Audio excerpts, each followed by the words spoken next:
मेरे प्यारे बच्चों, आज मैं तुम्हें एक पुरानी कहानी सुनाता हूँ बनी इसराइल के एक बहुत नेक आदमी की। वो अल्लाह का बहुत बड़ा इबादत गुजार था। दिन रात अल्लाह को याद करता, नमाज पढ़ता, दुआ करता।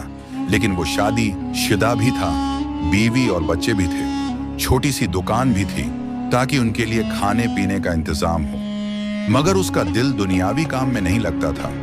वो चाहता था कि हर वक्त बस अल्लाह की इबादत करता रहूं। एक दिन उसने फैसला किया कि वो अपनी दुकान और पैसे सब अपनी बीवी और बच्चों के हवाले कर देगा और खुद अलग होकर अल्लाह की इबादत करेगा। वो समंदर के बीच एक छोटे से टीले पर चला गया और वहां एक झोंपड़ी बना ली। अल्लाह ने अपने फजल से इसके लिए एक अनार का दरख्त उगा दिया और एक मीठे पानी का चश्मा निकाल दिया। वो रोज एक अनार खाता और चश्मे का पानी पीता और बाकी दिन रात इबादत करता। बच्चों, वो नेक आदमी 500 साल तक ऐसे ही इबादत करता रहा। जब उसका वक्त मौत आया तो उसने अल्लाह से दुआ की, या अल्लाह, मुझे सजदे की हालत में मौत दे और मेरा जिस्म क़यामत तक महफूज रहे। अल्लाह ने उसकी दुआ कबूल कर ली।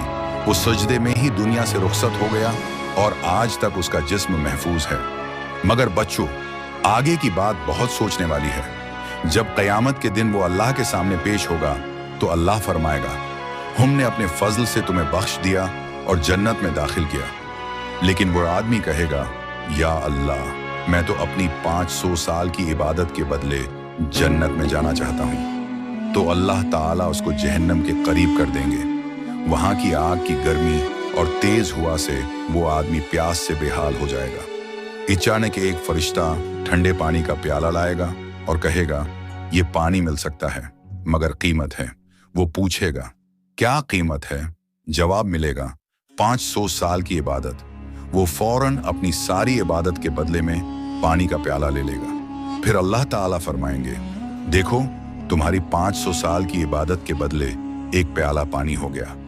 अब बाकी अनार के हजारों दाने, हजारों प्याले पानी और जो सांसें तुमने लें उनका हिसाब दो। बच्चों, वो नेक आदमी काम जाएगा और समझ जाएगा कि असल नजात इबादत के जोर से नहीं बल्कि अल्लाह के फजल और रहमत से है। इसलिए हमें हमेशा इबादत करते रहना चाहिए, मगर ये याद रखना चाहिए कि जन्नत सिर्फ अल्लाह की मेहरबानी से मिलेगी। मेरे बच्चों, हमेशा अल्लाह का शुक्र अदा करो, इबादत करते रहो, मगर गुरूर ना करो। नजात सिर्फ अल्लाह की रहमत से है।